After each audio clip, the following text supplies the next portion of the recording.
कौन होते हैं नागा साधु, कैसे बनते हैं ये नागा साधु, और कितनी कठिन भक्ति कैसे करते हैं नागा साधु। जिनके पास अपार शक्ति होती है वो है नागा साधु। इनका बड़ा सा संगठन होता है, वो है नागा साधु। तो दोस्तों आइए जानते हैं इनके बारे में, यानी नागा साधु के बारे में रोचक और रहस्यमय जानकारी।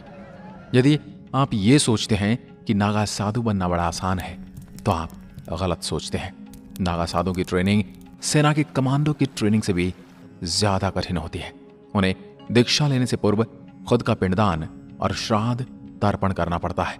पुराने समय में अखाड़ों में नागा साधुओं को मठों की रक्षा के लिए एक योद्धा की तरह तैयार किया जाता था।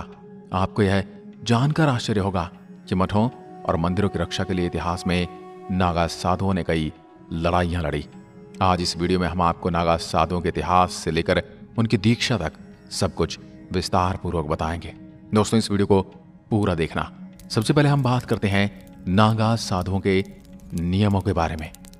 वर्तमान में भारत में नागा साधुओं के कई प्रमुख अखाड़े हैं। वैसे तो हर अखाड़े में दीक्षा के कुछ अपने नियम होते हैं, लेकिन कुछ कायदे ऐसे भी होते हैं जो सभी दशनामी अखाड़ों में एक जैसे होते हैं। पहला, ब्रह्मचर्य का पालन। कोई भी आम आदमी जब नागा साधु बनने के लिए आता है तो सबसे पहले उसके स्वयं पर नियंत्रण और स्थिति को परखा जाता है। उसे लंबे समय तक ब्रह्मचर्य का पालन करवाया जाता है। इस प्रक्रिया में सिर्फ दैहिक ब्रह्मचर्य ही नहीं बल्कि मानसिक नियंत्रण को भी परखा जाता है। अचानक किसी को दीक्षा नहीं दी जाती है। पहले यह तय किया जाता है कि दीक्षा लेने वाला पूरी तरह से वासना और इच्छाओं से पूरी तरह से मुक्त हो चुका है अथवा नहीं। नंबर 2, सेवा कार्य। ब्रह्मचर्य व्रत के साथ दीक्षा लेने वाले के मन में सेवा भाव होना भी आवश्यक है। यह माना जाता है कि जो भी साधु बनकर रहा है वह धर्म, राष्ट्र और मानव समाज की सेवा और रक्षा के लिए बन रहा है।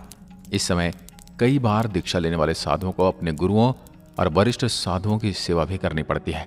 दीक्षा के समय ब्रह्मचर्य की अवस्था प्राय 17 से 18 से कम की नहीं रहा करती। नंबर 3, खुद का